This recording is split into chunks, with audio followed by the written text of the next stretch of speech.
শ্রী ভেঙ্কটেশ্বর স্বামী চরিত্র ১। ভবিষ্যোত্তর পুরাণ থেকে।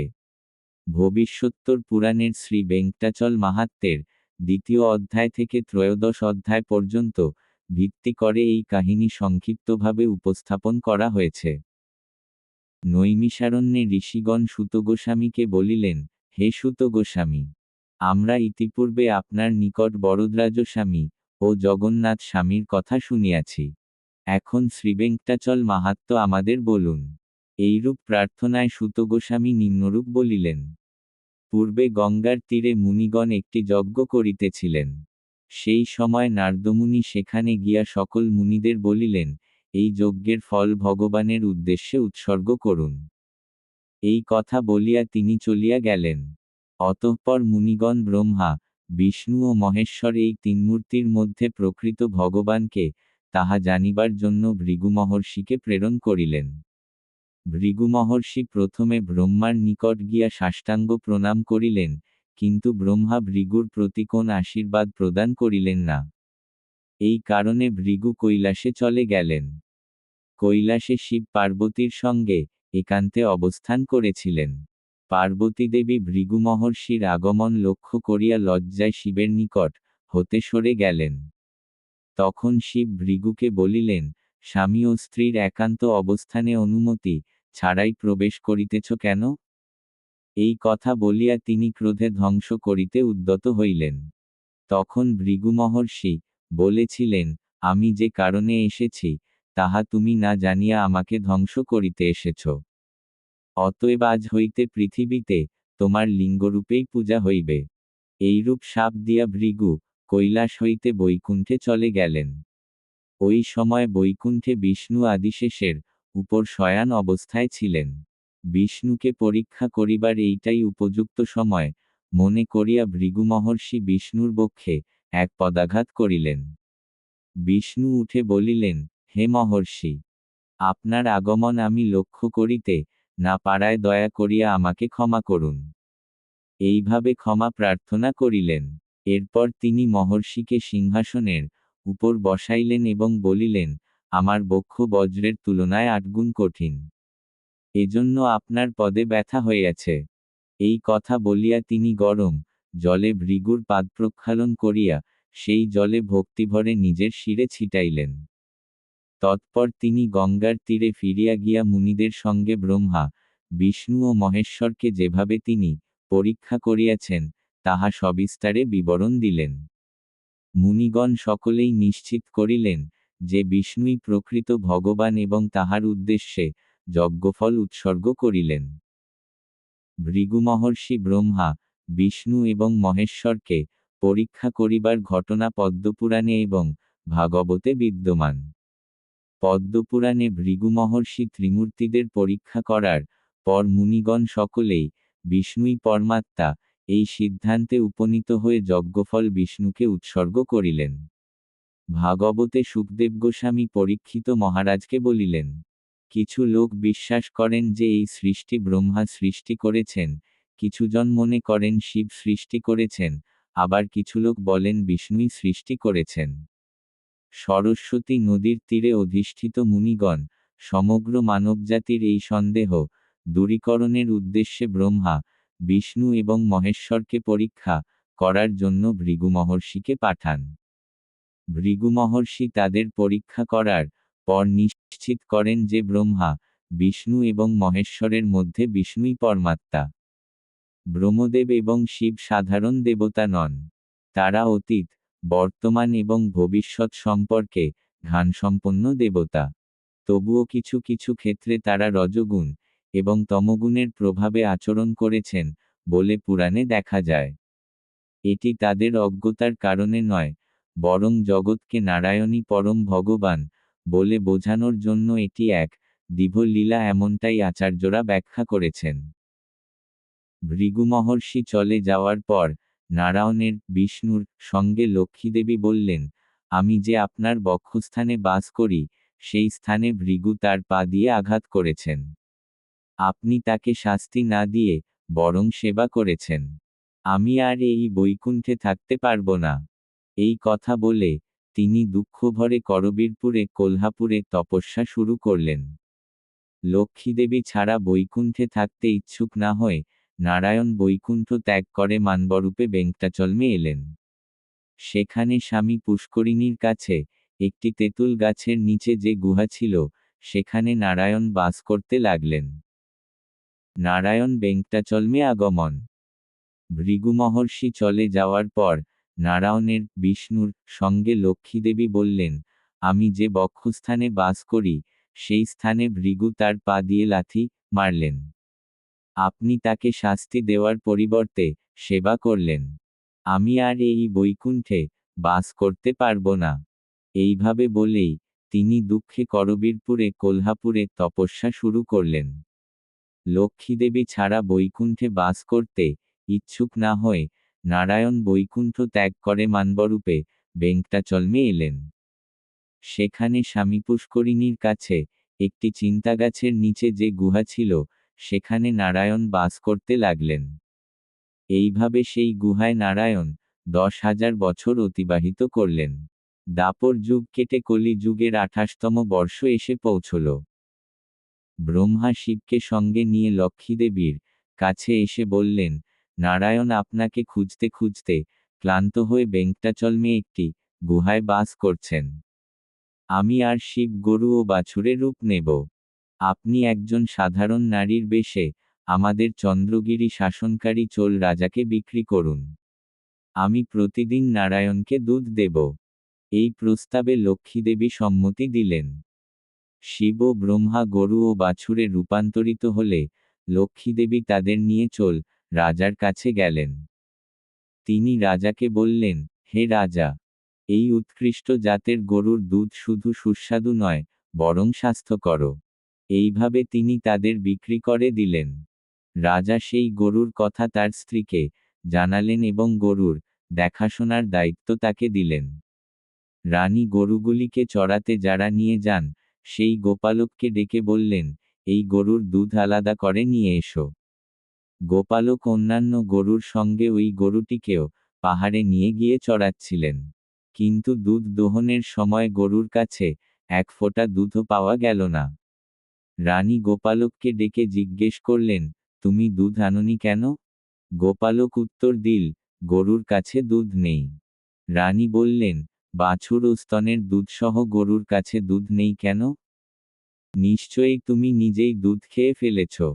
আগামীকাল থেকে যদি তুমি দুধ না নিয়ে আসো, তাহলে তোমাকে শাস্তি দেব। এইভাবে রানী তাকে ধমকালেন। গোয়ালা যখন গরু চারণের জন্য গিয়ে গরুটিকে যত্ন করে দেখছিল, তখন গরুটি শ্রীনিবাস নারায়ণ সেখানে গিয়ে সাপের ঘর কাছে দুধ দিতে শুরু করল। গোয়ালা রাগে হাতের কুড়াল দিয়ে গরুকে মেরার জন্য এগিয়ে গেল। গরুটি দুধ দিচ্ছে এমনটা বুঝে শ্রীনিবাস গোয়ালাটিকে আটকাল। গরুকে মারার জন্য যা আঘাত লাগার কথা ছিল তা শ্রীনিবাসুর মাথায় লাগল এবং রক্ত ঝরতে শুরু করল। গোয়ালাটি শ্রীনিবাসকে দেখে ভয়ে মারা গেল।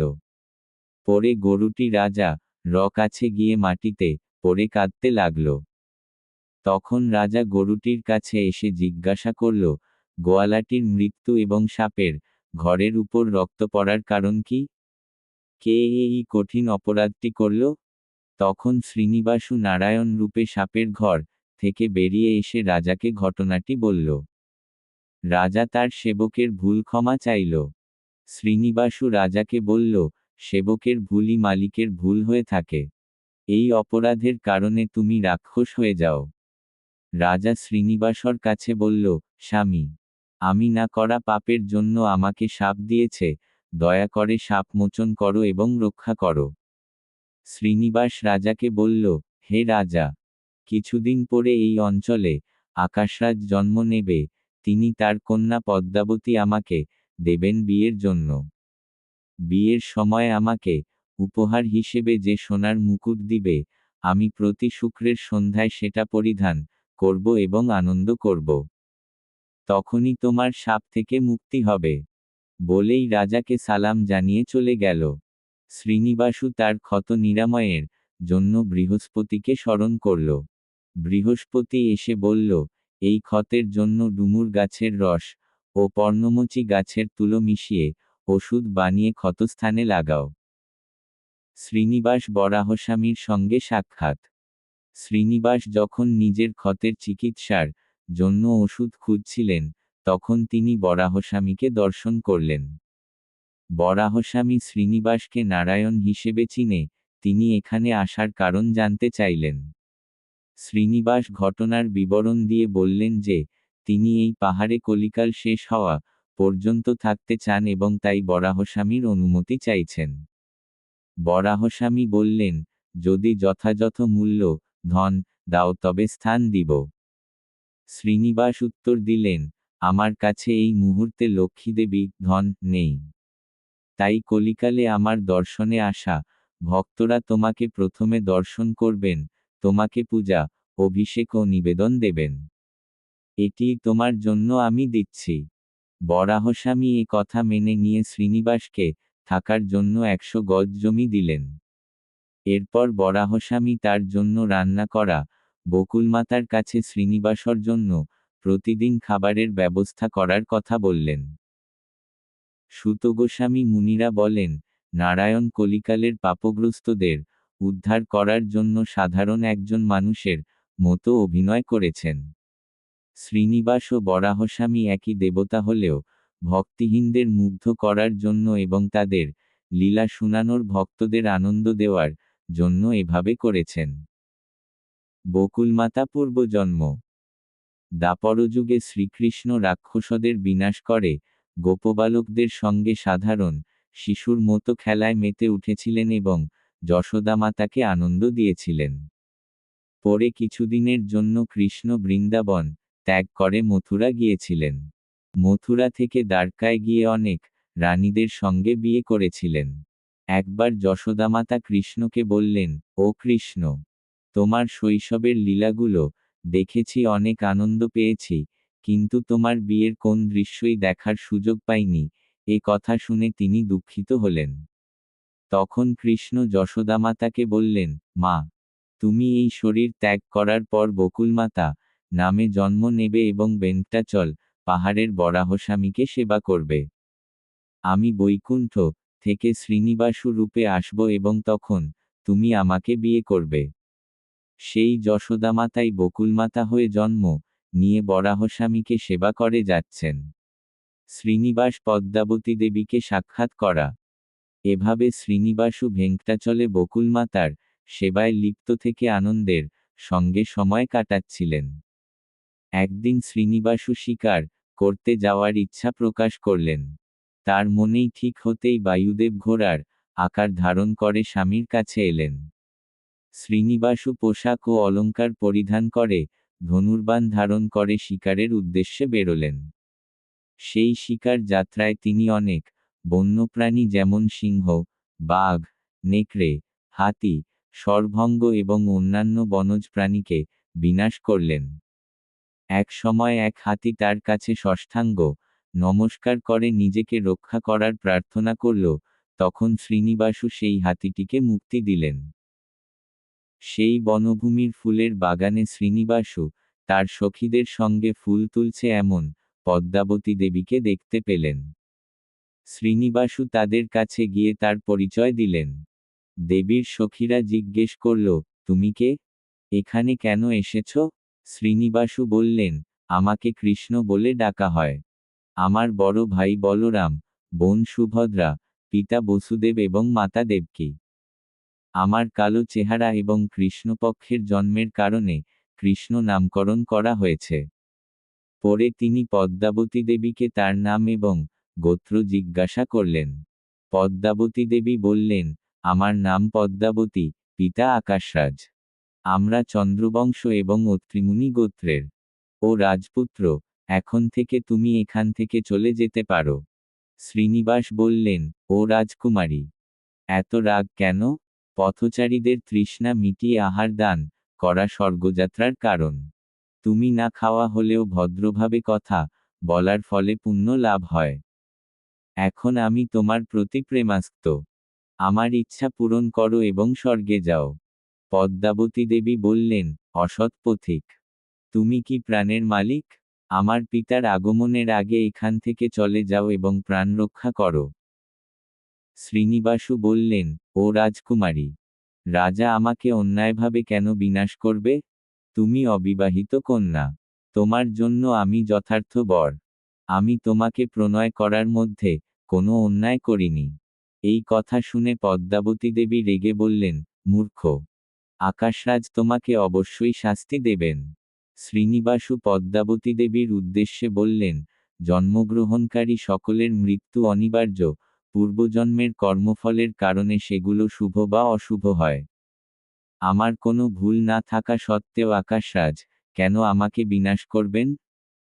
তখন পদ্মাবতী দেবী আবারও বললেন, ও কিরাতরাজ, কেন তুমি তোমার পিতা মাতা, ভাই বোন ও আত্মীয় স্বজনকে ছেড়ে কাকের মতো করেই মারা যাবে? শ্রীনিবাসু পদ্মাবতীর কথা অবজ্ঞা করে ঘোড়াসহ পদ্মাবতীর কাছে ফিরে এলেন। হঠাৎ এই ঘটনায় পদ্মাবতী দেবী ভয় পেয়ে শ্রীনিবাসুর প্রতি পাথর নিক্ষেপ করলে তার সখীরাও একইভাবে পাথর নিক্ষেপ করল। ওই আঘাতে ঘোড়া মারা যায় এবং শ্রীনিবাসুও গুরুতর আহত হন। লোকেরা তাকে সাধারণ মানুষ হিসেবেই বিবেচনা করুক বলেই শ্রীনিবাসু সেখান থেকে ভেঙ্কটাচল চলে এসে বিশ্রাম নিলেন। সুত গোস্বামী ও মুনিরা প্রশ্ন করল, ওই পদ্মাবতী দেবীকে? তার জন্ম ও জীবনী সম্পর্কে বলুন। তখন সুত গোস্বামী পদ্মাবতী দেবীর সম্পর্কে এভাবে বর্ণনা করতে লাগলেন। পদ্মাবতী দেবী জন্ম। কুরু পাণ্ডবদের যুদ্ধের 1000 বছর পরে সুধর্ম নামে এক রাজা সমগ্র ভূমিকে শাসন করছিলেন। সুধর্মের 2 পুত্র জন্মগ্রহণ করেন, আকাশরাজ এবং তুণ্ডমান, উভয়ই নারায়ণের ভক্ত ছিলেন। আকাশরাজের বিবাহ হয়েছিল ধরণী দেবী নামে এক রাজকন্যার সঙ্গে। তাদের কোনো পুত্র সন্তান ছিল না, তাই পুত্রকামেষ্টি যজ্ঞের জন্য তারা ভূমি কর্ষণ করছিলেন, তখন এক বালিকা আবির্ভূত হলেন। তখন আকাশবাণী আকাশরাজকে বললেন, হে রাজা, এই বালিকাকে তুমি কন্যা হিসাবে গ্রহণ করো। এই বালিকার কারণে তোমার কীর্তি সমস্ত জগতে ছড়িয়ে পড়বে। রাজা আনন্দের সঙ্গে সেই বালিকাকে পদ্মের মধ্যে প্রাপ্ত হওয়ার কারণে পদ্মাবতী নাম দিয়ে লালন পালন করলেন। সেই বালিকার কৃপায় আকাশরাজের এক পুত্রও জন্মগ্রহণ করেন। রাজা সেই বালককে বসুদাস নামে অভিহিত করলেন। পদ্মাবতী দেবীর পূর্বজন্ম। বকুলমাতা সুস্বাদু ভোজন প্রস্তুত করে শ্রীনিবাসের কাছে এসে বললেন, গোবিন্দ, তুমি কেন দিনের বেলা নিদ্রিত আছো? জাগো। তুমি কেন দুঃখিত? তোমার দুঃখের কারণ কি? তুমি কি বনভূমিতে ভূতপ্রেত দেখে ভীত হয়েছ? অথবা জন্তুর ভয়ে সন্ত্রস্ত হয়েছ? তোমার শরীরের সর্বত্র কেন আঘাতের চিহ্ন রয়েছে? তুমি কি জঙ্গলে কোনো কন্যাকে দেখেছ? সেই সৌভাগ্যবতী কন্যাকে? তোমার মনকে চুরি করেছে সেই কন্যার কথা বলো।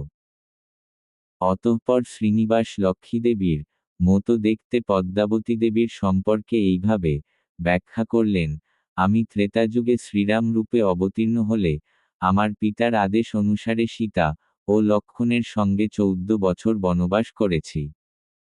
আমি ও লক্ষ্মণ অনুপস্থিত থাকাকালে রাবণ সীতাদেবীকে অপহরণ করে নিয়ে যাচ্ছিল, তখন অগ্নিদেব এক ভেড়া রথ নিয়ে তার সম্মুখে উপস্থিত হয়ে বললেন, হে রাবণ, তুমি যে নারীকে নিয়ে যাচ্ছ সে সীতাদেবী নন। তিনি এক ব্রাহ্মণ নারী। রাম তোমাকে ভীত হয়ে প্রকৃত সীতাদেবীকে আমার কাছে গোপন রেখেছেন। আমার কাছে থাকা প্রকৃত সীতাদেবীকে নিয়ে যাও এবং এই ব্রাহ্মণ নারীকে মুক্ত করে দাও। রাবণ অগ্নিদেবের কথা বিশ্বাস করে প্রকৃত সীতাদেবীকে মুক্ত করে দেন এবং অগ্নিদেবের কাছে থাকা বেদবতীকে নিয়ে যান। আমি যখন রাবণাসুরকে সংহার করলাম, তখন বেদবতী অগ্নিতে প্রবেশ করলেন, আর অগ্নি থেকে প্রকৃত সীতাদেবী আবির্ভূত হয়ে পূর্বে ঘটে যাওয়া বিষয়টি প্রকাশ করে বললেন যে তিনি বেদবতীকে বিবাহ করতে চান। তখন আমি বললাম, আমি রাম অবতার রূপে একমাত্র এক স্ত্রী গ্রহণ করব বলে প্রতিজ্ঞা করেছি, তাই আমি এখন তাকে বিবাহ করব না। কিন্তু কলিযুগে যখন বেদবতী আকাশরাজের কন্যা রূপে জন্ম নেবেন, তখন আমি তাকে বিবাহ করব। ততক্ষণ পর্যন্ত তিনি ব্রহ্মলোকের ব্রহ্মাদেবের পূজাকে গ্রহণ করতে পারেন। এরপর বেদবতী ব্রহ্মলোকে গমন করলেন। সেই বেদবতী এখন আকাশরাজের পুত্রকামেষ্ঠী যজ্ঞের সময় ভূমিকর্ষণের ফলে পদ্ম থেকে আবির্ভূত হলেন। পদ্ম থেকে জন্মগ্রহণ করাই আকাশরাজ তাকে পদ্মাবতী দেবী নামে অভিহিত করলেন। বরাহ পুরাণে বেদবতী সম্পর্কে এইভাবে উল্লেখ আছে। বেদবতী নারায়ণকে বিবাহ করার তপস্যা করছিলেন। সেই সময় লঙ্কার রাজ্য শাসন করছিলেন রাবণাসুর। তিনি পৃথিবীর উপর রাজ্য, দিকপাল এবং লোকপালদের জয় করে ঘুরে বেড়াচ্ছিলেন। তখনই তিনি তপস্যার্ত বেদবতীকে দেখেন। রাবণাসুর বেদবতীর কাছে গিয়ে বললেন, ও কল্যাণী, তোমার তপস্যা ও সৌন্দর্যের মধ্যে কোন সামঞ্জস্য নেই। আমি 14টি লোক জয় করেছি। ইন্দ্র প্রভৃতি দেবতারা আমার দাস। ত্রিমূর্তিরাও আমাকে দেখে ভয় পান।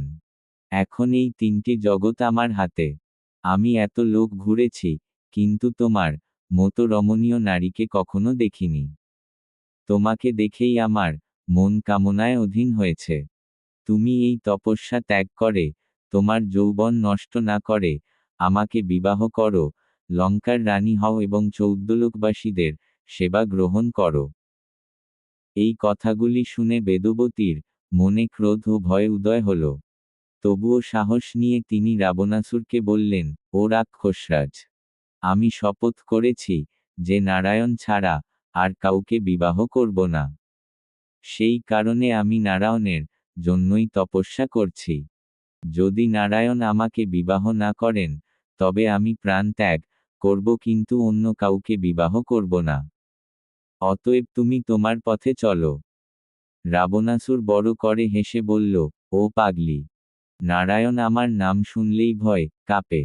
আমি এত বড় বীর হয়ে নিজে চাইছি, আর তুমি প্রত্যাখ্যান করছ। তাহলে আমি তোমাকে জোরপূর্বক বিবাহ করব, কে আমাকে বাধা দেয় তা দেখে নেব। এই কথা বলে রাবণাসুর বেদবতীর কাছে গিয়ে তার কেশ ধরল। তখন বেদবতী নিজের তপবলে হাতকে খড়গরূপে পরিণত করে রাবণাসুরের ধরা কেশ নিজেই ছেঁটে ফেললেন এবং বললেন, ওরে পাপী, যে পরস্ত্রীরা তোকে গ্রহণ করতে আগ্রহী নয়, তাদের জোর করে অপমান করিস। আমার কারণেই তুই এবং তোর বংশ ধ্বংস হবে। এইভাবে অভিশাপ দিয়ে বেদবতী অগ্নিতে প্রবেশ করলেন। সেই বেদবতীকেই অগ্নিদেব রাবণাসুরকে ফিরিয়ে দিলেন। বকুলমাতা পদ্মাবতী দেবীর সখীদের সঙ্গে দেখা করা। শ্রীনিবাস বকুলমাতাকে বললেন, আমি সেই পদ্মাবতীকে বিবাহ করব। এজন্য তুমি পদ্মাবতীর পিতা মাতার কাছে গিয়ে বিয়ের প্রস্তুতি করো। বকুলমাতা শ্রীনিবাসকে বললেন, স্বামী, আপনি যা বললেন, আমি আপনার বিয়ের জন্য সেটি করব।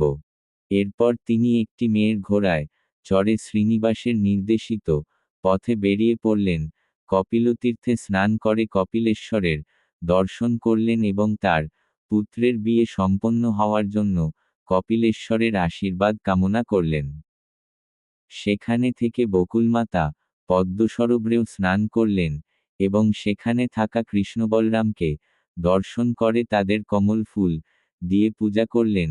বকুলমাতা যারা কৃষ্ণ বলরামের দর্শন করলেন তাদের মন্দির পদ্মাবতী দেবীর মন্দিরের ভেতরেই রয়েছে। এরপর বকুলমাতা স্বর্ণমুখারি নদীতে গিয়ে স্নান করলেন। সোনামুখারি নদী থেকে যাত্রা শুরু করে তিনি অগস্ত্য আশ্রমে পৌঁছালেন এবং অগস্তেশ্বরের দর্শন করলেন। ঠিক তখনই সেখানে পদ্মাবতী দেবীর সখীরা এসেছিল। বকুলমাতা ওই কন্যাদের কাছে গিয়ে জিজ্ঞেস করলেন, তোমরা কে? এখানে কেন এসেছ? কন্যারা বললেন, আমরা পদ্মাবতী দেবীর সখীরা। এরপর তারা ফুলের বাগানে ঘটে যাওয়া ঘটনাগুলো বর্ণনা করল এবং পরে যা ঘটল তা এভাবে জানালো। সেই কিরাতক পুরুষ চলে যাওয়ার সঙ্গে সঙ্গে পদ্মাবতী দেবী মূর্ছিত হয়ে মাটিতে পড়ে যান। আমরা পদ্মাবতী দেবীকে পালকিতে করে আকাশরাজের কাছে নিয়ে গেলাম এবং ঘটনার বিবরণ দিলাম। তখন আকাশরাজ তার পুত্রকে বললেন, বৃহস্পতিকে নিয়ে আসো। তখন বসুদাস স্বর্গে গিয়ে বৃহস্পতিকে নিয়ে এলেন। আকাশরাজ বৃহস্পতির অতিথি সেবা করে ঘটনার বর্ণনা দিলেন এবং পদ্মাবতীর সুস্থ হওয়ার উপায় জানতে চাইলেন। তখন বৃহস্পতি অগস্ত্যেশ্বরকে অভিষেক করার নির্দেশ দিলেন। আকাশরাজ ব্রাহ্মণদের বললেন, অগস্ত্যেশ্বরকে অভিষেক করাও এবং অভিষেকের জন্য প্রয়োজনীয় ব্যবস্থা নাও। এজন্য আমরা অভিষেকের জন্য প্রয়োজনীয় সামগ্রী নিয়ে এখানে এসেছি, তারা জানালো। তারপর পদ্মাবতী দেবীর সখীরা বকুলমাতাকে জিজ্ঞেস করল, তুমি কে? কোথা থেকে এসেছ? এখানে আসার কারণ কি? বকুলমাতা তাদের বললেন, পুরাণ পুরুষ জন্মহীন নারায়ণের প্রভাব তোমরা জানো না। সেই নারায়ণ এখন ভেঙ্কটাচলমূলে সাধারণ মানুষের মতো বাস করছেন। আমি তার সেবা করছি।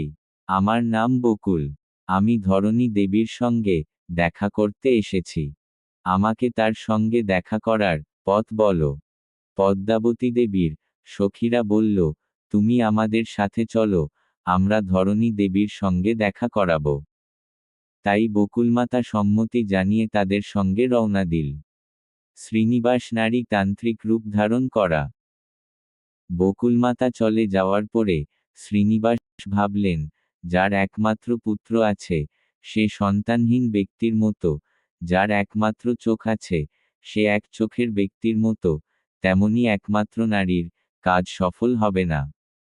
বকুলমাতার কথাগুলো আকাশরাজ বিশ্বাস নাও করতে পারেন। তাই তিনি ব্রহ্মদেবের ছেলে রূপে পরিণত হয়ে শিবকে মন্ত্রদণ্ড হিসাবে নিয়ে এক সদিকত্বে নারীর ভেষজ গ্রহণ করলেন। নারায়ণপুরের সবাই শোনার মতো সেই নারী বলতেন, আমি যাদের সঙ্গে ঘটে গেছে, ঘটছে এবং ঘটতে চলেছে তাদের সম্পর্কে বলবো। নগরের একজন নারী ধরণী দেবীর কাছে গিয়ে তান্ত্রিকের নারীর কথা জানালো। ধরণী দেবী ওই নারীর ডাক দিলেন এবং তাকে পদ্মাবতী দেবীর ব্যাপারে জানাতে বললেন। পদ্মাবতী দেবীর হাত দেখার পর তান্ত্রিকের নারী ধরণী দেবীর কাছে বলল, তোমার কন্যা কিছুদিন আগে ফুলের বাগানে একজন যুবককে দেখে প্রেমে পড়েছে। সে তাকে বিয়ে করতে চায়, কিন্তু তুমি রাজি হবে না ভেবে সে তোমাকে এই কথা বলতে পারেনি এবং এ কারণে অনাহার করতে ছেড়ে দুঃখে আছে। তুমি দ্রুত ওই যুবকের সঙ্গে পদ্মাবতীর বিয়ে করাবে না, তবে তোমার কন্যা বাঁচবে না। ওই পুরুষ বৈকুণ্ঠে অবস্থানরত নারায়ণ। তোমার কন্যাকে নারায়ণের সঙ্গে বিয়ে করালে তার মানসিক যন্ত্রণার অবসান হবে। বলেই সে চলে গেল। সদিকত্বে নারী চলে যাওয়ার পরে ধরণী দেবী পদ্মাবতীর কাছে গিয়ে বললেন, তোমার ইচ্ছা আমি পূরণ করব। তুমি দুঃখ করো না, বলে তাকে সান্ত্বনা দিলেন। বকুলমাতা ধরণী দেবীকে সাক্ষাৎ করা। পদ্মাবতী দেবীর সখীরা ধরণী দেবীর কাছে গিয়ে বকুলমাতার ব্যাপারে জানালো। ধরণী দেবী বকুলমাতাকে অতিথি সেবা দিয়ে জিজ্ঞেস করলেন, আপনি কে? কোথা থেকে এসেছেন? বকুলমাতা বললেন, আমি বেঙ্কটাচল পর্বতে বরাহস্বামীর এবং নারায়ণের সেবা করি। ফুলের বাগানে ঘটানো ঘটনাটাও জানিয়ে বললেন, নারায়ণ আপনার কন্যাকে বিয়ে করতে চান। তাই আপনার মতামত জানতে আমাকে পাঠিয়েছেন। ধরণী দেবী বললেন, আমি আমার স্বামীকে জিজ্ঞেস করে আপনাকে উত্তর দেব। ধরণী দেবী আকাশরাজকে সাক্ষাৎ করে সদিকত্বে ও বকুলমাতার কথাগুলো জানালেন। পরে আকাশরাজ ব্রহ্মপুত্র বৃহস্পতিকে ডেকে এনে বকুলমাতা ও তান্ত্রিককে যে কথা বলেছে তা জানান দিয়ে শ্রীনিবাস সম্পর্কে জানাতে বললেন।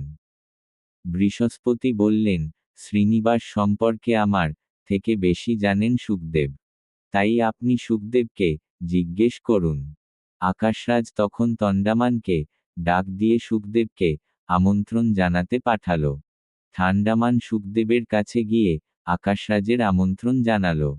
শুকদেব তণ্ডামানের সঙ্গে আসতে থাকলে আকাশরাজ তাদের স্বাগত জানিয়ে অন্তঃপুরে নিয়ে গিয়ে অতিথি সেবা করে আসন দিলেন। তারপর ঘটনাগুলো বিস্তারিত জানিয়ে শ্রীনিবাস সম্পর্কে বলার অনুরোধ করলেন। শুকদেব নারায়ণ কিভাবে বৈকুণ্ঠ থেকে ভেঙ্কটাচল আসেন তা বিস্তারিত জানালে আকাশরাজ বললেন, তুমি অনেক ভাগ্যবান।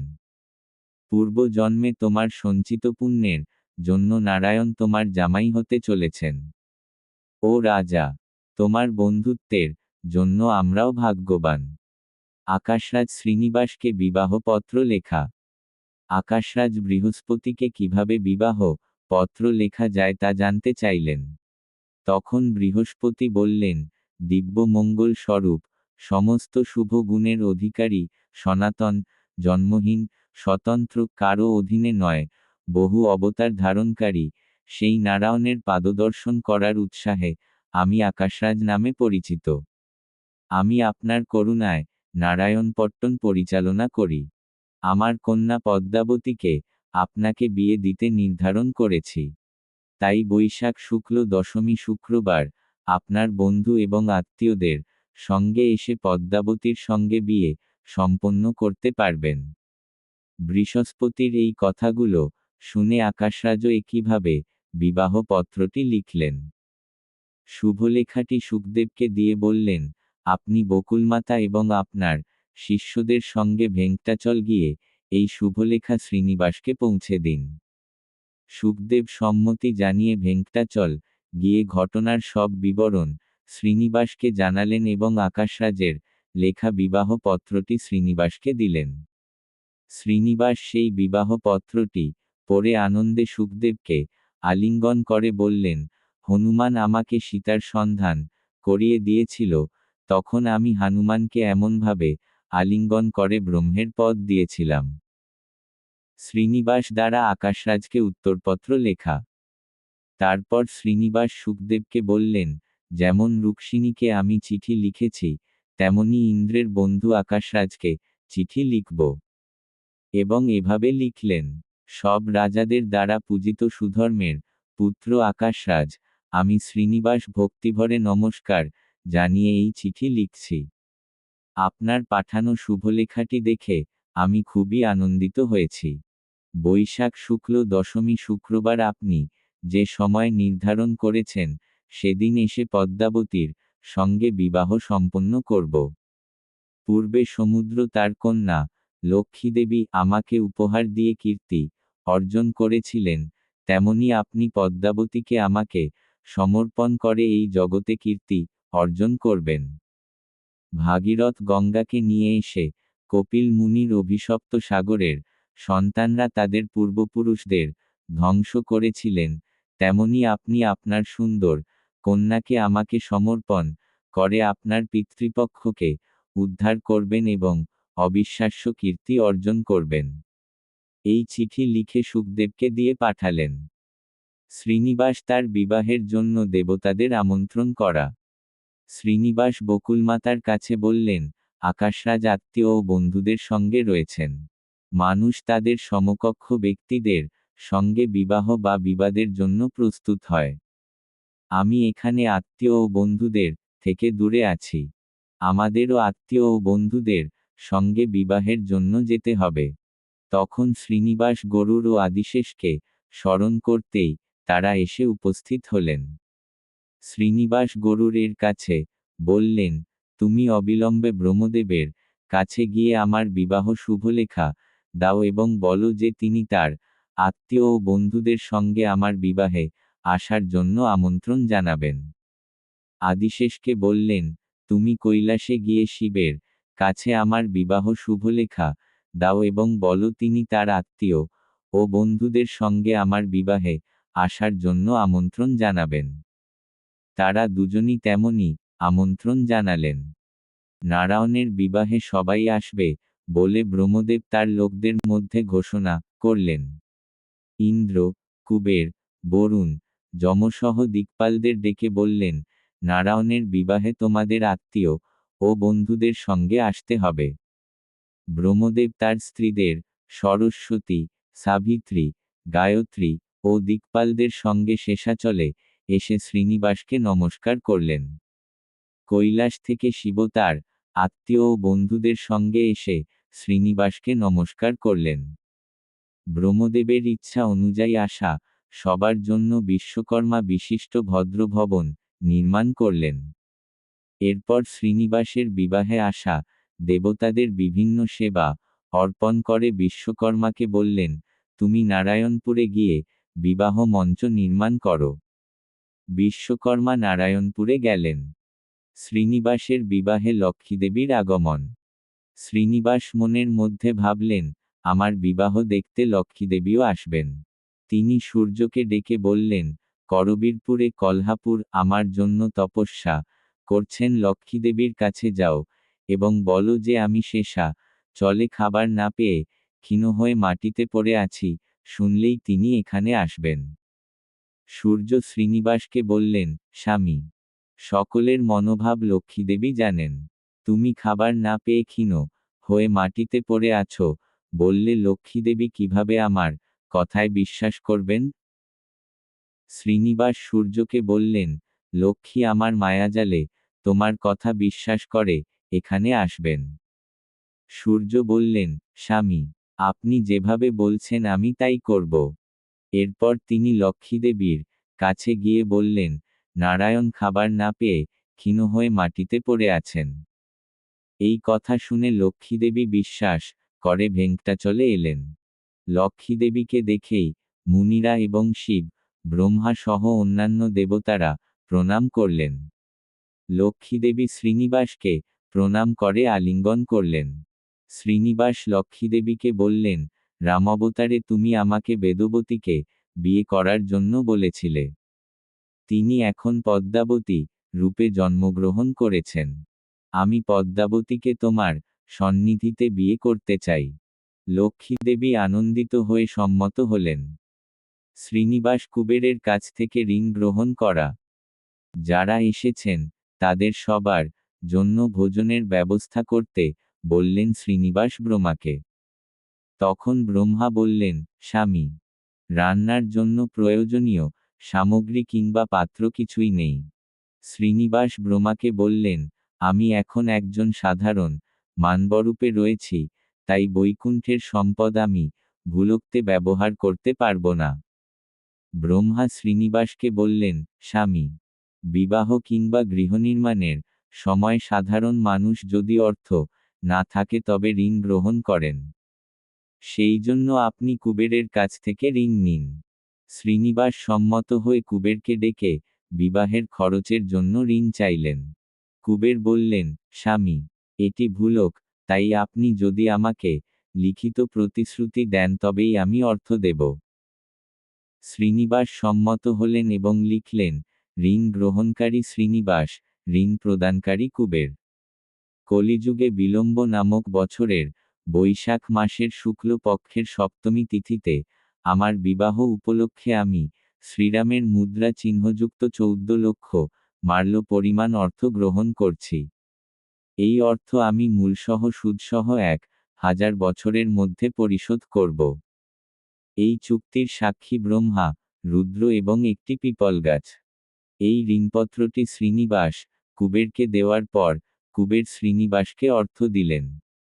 ব্রহ্মা সেই অর্থ দিয়ে রান্নার উপকরণ সংগ্রহ করে রান্না করলেন এবং শ্রীনিবাসকে জিজ্ঞাসা করলেন, হে শ্রীনিবাস, এই ভোজন কাকে নৈবেদ্য হিসেবে নিবেদন করা হবে? তখন শ্রীনিবাস বললেন, অহবিলা নৃসিংহ স্বামীকে নিবেদন কর। ব্রহ্মা নৃসিংহ স্বামীর পূজা করে তাকে নৈবেদ্য নিবেদন করলেন এবং আগত সকলকে সেই প্রসাদ বিতরণ করলেন। শ্রীনিবাস নারায়ণপুরে গমন করেন। শ্রীনিবাসকে বিভিন্ন সুগন্ধি দ্রব্য দিয়ে মঙ্গল স্নান করিয়ে অলঙ্কার ও বস্ত্র পরিয়ে বররূপে সজ্জিত করা হল। সেই সময়ে অপ্সরাগণ নৃত্য করলেন, গন্ধর্বগণ কীর্তন করলেন, দেবতারা ফুল বর্ষণ করলেন, ঋষিগণ বেদ পাঠ করলেন। শ্রীনিবাস বরাহস্বামীর কাছে গিয়ে বললেন, স্বামী, আপনার আশীর্বাদে আমি বিবাহ করতে চলেছি। তাই আমার বিবাহ উপলক্ষে আপনি ভূমিদেবীর সঙ্গে আসুন। তখন বরাহস্বামী বললেন, আমার সেবিকা বকুল তোমার বিবাহ উপলক্ষে যাবে। শ্রীনিবাস বললেন, আমি আপনার ইচ্ছাকে অস্বীকার করতে পারি না।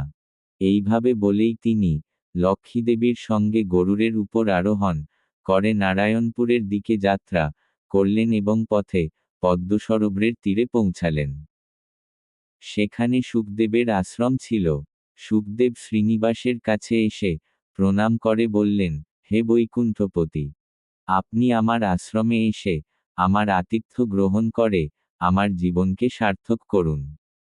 শ্রীনিবাস সুখদেবকে বললেন, আমি একা নই, আমার পরিবারকেও দেখুন। তখন সুখদেব বললেন, স্বামী, আপনি যদি সন্তুষ্ট হন তাহলে 14টি লোকের অধিবাসীরাও সন্তুষ্ট হন। তাই আপনি দয়া করে এসে আমার আতিথ্য গ্রহণ করুন। সুখদেবের প্রার্থনা শুনে শ্রীনিবাস তার আশ্রমে গেলেন। সুখদেব পদ্মসরোবরে স্নান করে সুস্বাদু খাদ্য প্রস্তুত করে লক্ষ্মী ও শ্রীনিবাসকে নিবেদন করলেন। পদ্মাবতী দেবী ও শ্রীনিবাসের বিবাহ। শ্রীনিবাস তার পরিবার সহ আগমন করেছেন জেনে তন্ডামান তার স্ত্রী ও ব্রাহ্মণদের সঙ্গে এগিয়ে গিয়ে প্রণাম করে তাদের স্বাগত জানান। তন্ডামানের স্ত্রী শ্রীনিবাসকে নজর না লাগার জন্য আরতি করেন। তন্ডামান শ্রীনিবাসকে আকাশরাজের প্রাসাদে নিয়ে গিয়ে সোনার সিংহাসনে বসান। আকাশরাজ শ্রীনিবাসকে প্রণাম করেন। ধরণী দেবী স্বামী পুষ্করিণীর জল দিয়ে শ্রীনিবাসের পায়ে অভিষেক করাতে থাকেন। সেই সময় আকাশরাজ নিজ হাতে সেই জল দিয়ে পাদাভিষেক করেন। এরপর সেই জল নিজের মাথায় ছিটিয়ে তার স্ত্রী পুত্র আত্মীয় স্বজন সেবকগণের মাথায় ধনাগার গোশালা গজশালা অশ্বশালা ও বস্ত্রশালার উপর ছিটিয়ে দেন এবং বলেন, শ্রীনিবাসের পদকেই আজ আমার রাজ্য আত্মীয়বর্গ পিতৃদেবতারা পবিত্র হয়েছেন। বৃহস্পতি শ্রীনিবাসকে বলেন, অত্রি মহর্ষির গোত্রে জন্ম নেওয়া সুধীরের প্রপৌত্রী সুধর্মার পৌত্রী এবং আকাশরাজের কন্যাকে আপনি গ্রহণ করুন। তখন বশিষ্ঠ মুনি শ্রীনিবাসের পক্ষে বলেন, বশিষ্ঠ গোত্রে জন্মগ্রহণকারী যজাতির প্রপৌত্র তেজস্বী সুরসেনের পৌত্র এবং বসুদেবের পুত্র শ্রীনিবাস আপনার কন্যা পদ্মাবতীকে গ্রহণ করবেন। আকাশরাজ শ্রীনিবাসকে বলেন, হে পুরুষোত্তম, আমি আমার কন্যাকে আপনাকে সমর্পণ করছি। দয়া করে আপনি তাকে গ্রহণ করুন।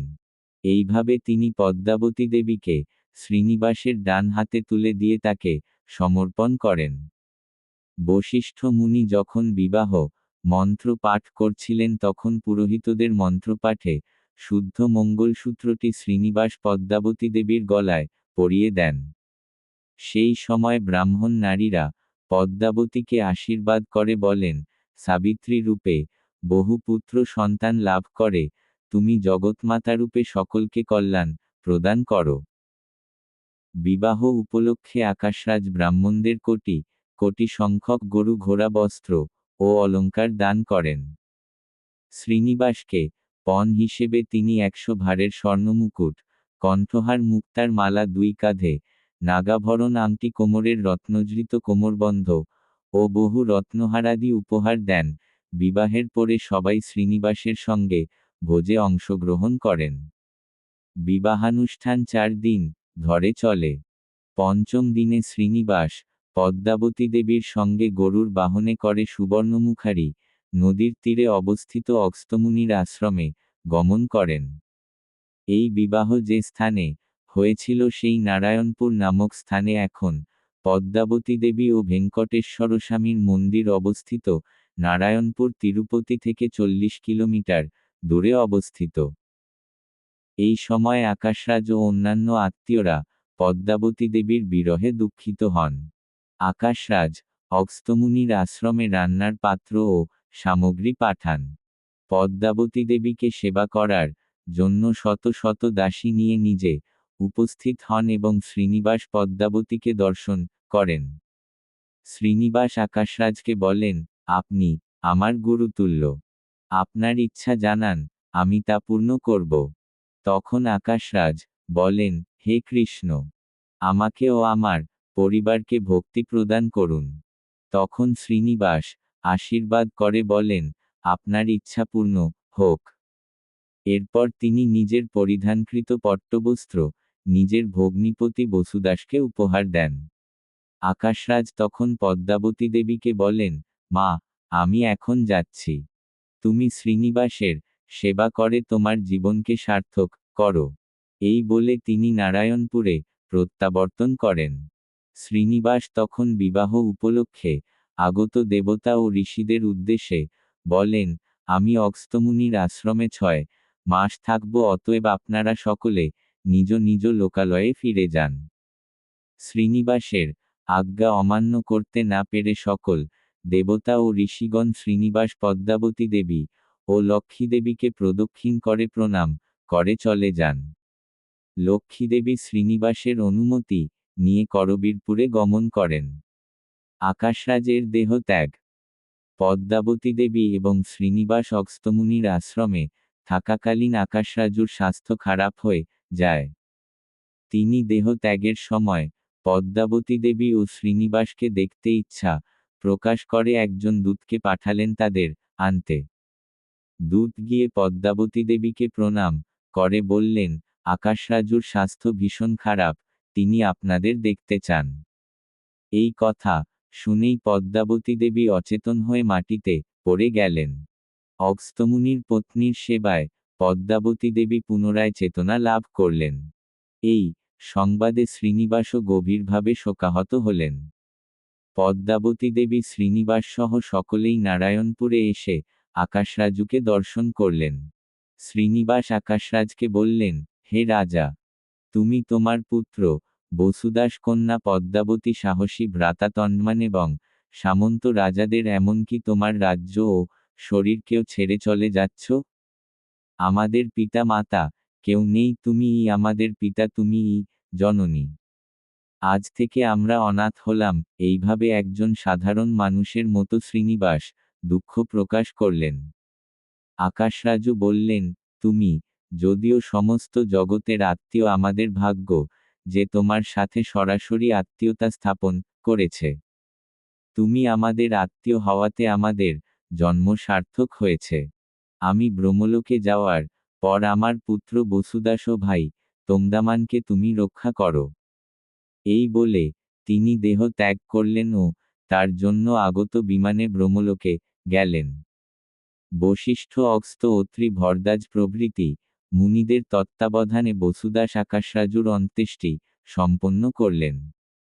পরে শ্রীনিবাস পদ্মাবতী দেবীকে নিয়ে অগস্ত্যমুনির আশ্রমে ফিরে গেলেন। রাজ্য নিয়ে তন্মান ও বসুদাসের যুদ্ধ। আকাশরাজ শরীর ত্যাগ করার পরে তন্মান বসুদাসকে বললেন, বড়রা মৃত্যুবরণ করলে ছোটদেরই রাজ্য উত্তরাধিকার সূত্রে প্রাপ্য হয়, সেই অনুযায়ী এই রাজ্যের উপর আমারই অধিকার রয়েছে। বসুদাস বললেন, পিতার রাজ্য কেবল পুত্রের কাছেই হস্তান্তরিত হয়, তাই এই রাজ্যের উপর আমারই কর্তৃত্ব থাকবে। এইভাবে তারা উভয়ই রাজ্য নিয়ে বিতর্কে লিপ্ত হয়ে যুদ্ধের জন্য প্রস্তুত হলেন। যুদ্ধের সময় নিজেদের সাহায্যের জন্য বসুদাস ও তন্মান দুজনেই শ্রীনিবাসের কাছে প্রার্থনা করলেন। শ্রীনিবাস একান্ত সময়ে পদ্মাবতী দেবীকে জিজ্ঞাসা করলেন, আমি কার সাহায্য করব? পদ্মাবতী দেবী বললেন, তন্মান সাহসী ও যুদ্ধে অভিজ্ঞ। বসুদাস যুদ্ধের অনভিজ্ঞ এবং পিতৃহীন, তাই তুমি বসুদাসের সহায় হও। শ্রীনিবাস তন্মানকে নিজের শঙ্খচক্র প্রদান করে বসুদাসকে যুদ্ধে সহায়তা করবার প্রতিশ্রুতি দিলেন। যুদ্ধ শুরু হলো। বসুদাস 10টি তীর দিয়ে তন্মানকে আঘাত করলেন। তন্মান বসুদাসকে ছেড়ে শ্রীনিবাসের সাথে যুদ্ধ করতে প্রস্তুত হলেন। শ্রীনিবাস তন্মানকে আহত করে তার সারথিকে বধ করে রথকে ধ্বংস করলেন। এটি দেখে তন্মান এর পুত্র শ্রীনিবাসের বিরুদ্ধে যুদ্ধ করতে এসে 5000 তীর দিয়ে তার বক্ষদেশে আঘাত করলেন। ক্রোধে উন্মত্ত তন্মান ঘোড়ায় চড়ে শ্রীনিবাস প্রদত্ত সুদর্শন চক্র দিয়ে শ্রীনিবাসের বক্ষদেশে আক্রমণ করতেই শ্রীনিবাস একজন সাধারণ মানবের মতো মূর্ছিত হয়ে মাটিতে পড়ে গেলেন। শ্রীনিবাস যুদ্ধক্ষেত্রে মাটিতে পড়তেই অন্তপুরের উপর থেকে এই যুদ্ধ দেখছিলেন পদ্মাবতী দেবী। তিনি দুঃখে আগস্ত্য মুনির নিকটে গিয়ে বললেন, সবাই দেখতে থাকতেই কি আমার স্বামী যুদ্ধক্ষেত্রে অচেতন হলেন? নাকি আমাকে বিভ্রম সৃষ্টি করতে তিনি মাটিতে পড়ে গেছেন? এখন আমি কি করব তা আপনারাই বলুন, বলে প্রার্থনা করলেন। আগস্ত্য মুনি বললেন, দেশকাল অনুযায়ী কাজ করলে তবেই মানুষ ফল লাভ করে। অতএব তোমার স্বামীর কল্যাণ কামনা করে তাকে যুদ্ধক্ষেত্র থেকে ফিরিয়ে আনার চেষ্টা কর। স্ত্রীদের ধর্ম হল স্বামীর প্রতি অপরিসীম ভক্তি থাকা। কল্যাণী, আমার মনে হয় সন্ধির প্রচেষ্টাই এখন শ্রেয়। তোমার কাকা এবং ভাই দুজনেই রাজ্য শাসনের যোগ্য, এতে কোনো সন্দেহ নেই বলে জানালেন। পদ্মাবতী দেবী আগস্ত্য মুনির বাক্য মেনে, আপনি যেমন বললেন তেমনই করব বলে আগস্ত্য মুনির সঙ্গে যুদ্ধক্ষেত্রে উপস্থিত হলেন। যুদ্ধক্ষেত্রে পদ্মাবতী দেবী শ্রীনিবাসের সেবা করে তাকে চেতনায় ফিরিয়ে আনলেন। শ্রীনিবাস পদ্মাবতী দেবীকে দেখে বললেন, স্ত্রীরা যুদ্ধক্ষেত্রে আসতে পারে না, তুমি কেন এসেছ? তখন আগস্ত্য মুনি শ্রীনিবাসকে বললেন, শ্রীনিবাস, তুমি যুদ্ধ বন্ধ করে উভয়কে রাজ্য ভাগ করে দাও। শ্রীনিবাস রুষ্ট হয়ে বললেন, আমি তন্মান এবং তন্মান এর পুত্রকে যুদ্ধে বধ করে রাজ্য বসুদাসকেই দেব। আপনারা এখান থেকে চলে যান। পদ্মাবতী দেবী শ্রীনিবাসকে প্রণাম করে হাত জোর করে বললেন, স্বামী পুণ্ডরীকাক্ষ, এই পৃথিবী ধ্বংস আনয়নকারী যুদ্ধ থেকে কি লাভ? বসুদাস ও তন্মান উভয়ই তো আমাদের আত্মীয়, তাই উভয়কে রাজ্য ভাগ করে দিন বলে প্রার্থনা করলেন। তবুও শ্রীনিবাস পদ্মাবতী দেবীকে বললেন, তুমি ক্ষত্রিয় ধর্ম জানো না, তুমি এখান থেকে চলে যাও বলে ভর্ৎসনা করলেন। শ্রীনিবাস তার কথা না শোনায় পদ্মাবতী দেবী আগস্ত্য মুনিকে, আপনি অন্তত এই যুদ্ধ থামান বলে প্রার্থনা করলেন। আগস্ত্য মুনি শ্রীনিবাসকে বললেন, আকাশরাজ দেহ ত্যাগ করার সময় বসুদাস ও তন্মানকে তুমি রক্ষা করো বলে আমায় বলে গিয়েছেন। অতএব তুমি উভয়কে রক্ষা করতেই হবে। একজনকে বধ করে আরেকজনকে রাজ্য দিলে তুমি আকাশরাজকে দেওয়া প্রতিশ্রুতি লঙ্ঘন করবে। তাই রাজ্য উভয়ের মাঝে ভাগ করে দাও বলে উপদেশ দিলেন। আগস্ত্য মুনির উপদেশ শুনে শ্রীনিবাস শান্ত হলেন এবং বসুদাস ও তন্মানকে ডেকে বললেন, আকাশরাজ দেহ ত্যাগ করার সময় তোমাদের দুজনকে রক্ষা করতে আমি প্রতিশ্রুতি দিয়েছি। অতএব তোমরা উভয়ই রাজ্য সমানভাবে ভাগ করে নাও বলে উপদেশ দিলেন। বসুদাস এবং তন্মান শ্রীনিবাসের কথা অস্বীকার করতে না পেরে রাজ্য সমানভাবে ভাগ করে নিলেন। শ্রীনিবাসের অর্চামূর্তিতে পরিণত হওয়া। শ্রীনিবাস বসুদাস ও তন্মানের মধ্যে রাজ্য ভাগ করে দেওয়ার পর আগস্ত্য মুনির আশ্রমে বাস করতে লাগলেন। একদিন তন্মান শ্রীনিবাসের কাছে এসে প্রণাম করলেন। শ্রীনিবাস তন্মানকে আলিঙ্গন করে বললেন, ও রাজা, তুমি এখানে আসার কারণ কি? তন্মান বললেন, স্বামী, আপনার দর্শনের চেয়ে আমার কাছে আর কিছুই গুরুত্বপূর্ণ নয়। ও শ্রীনিবাস, আপনি যোগীদের অধিপতি, আপনি সৃষ্টিকর্তা, ব্রহ্মাকে নিযুক্তকারী এবং লক্ষ্মীদেবীর সঙ্গে বিচরণকারী। এইভাবে তিনি শ্রীনিবাসের প্রশংসা করে বললেন, আপনার সেবা করে আমি আমার জীবনকে সার্থক করে তুলতে চাই। তখন শ্রীনিবাস বললেন, ও রাজা, তোমার ভাইয়ের কারণে আমি গৃহস্থ হয়েছি, তবুও আমার থাকার জন্য কোনো ঘর নেই। আকাশরাজের জামাতা থাকার জন্য ঘর না পেয়ে অন্যের বাড়িতে থাকছেন, এই অপমান আকাশরাজের জন্য অনুচিত। অতএব এই ভেঙ্কটাচল পর্বতে আমার থাকার জন্য 3টি প্রাকার, 2টি গোপুরম, 7টি দরজা, মালা গাঁথার ঘর, রান্নাঘর, যজ্ঞশালা, বস্ত্রের ঘর, তেলের ঘর, ভোজনের ঘর ও গয়নার ঘর সহ একটি অসাধারণ মন্দির নির্মাণ কর। তন্মান শ্রীনিবাস যা বলেছিলেন ঠিক তেমন একটি মন্দির নির্মাণ করলেন। শ্রীনিবাস মঙ্গাপুরম থেকে সেই মন্দির পর্যন্ত সিঁড়িগুলিও নির্মাণ করালেন এবং শ্রীনিবাসকে তা দেখালেন। শ্রীনিবাস শুভ মুহূর্তে দেবতাদের সাথে সেই মন্দিরে প্রবেশ করলেন এবং পদ্মাবতী দেবীকে তার বক্ষে স্থাপন করে বাম হাতটি কোমরে রেখে ডান হাত দিয়ে তার পদাশ্রয় গ্রহণ করতে ইঙ্গিত করে অর্চামূর্তিতে পরিণত হলেন।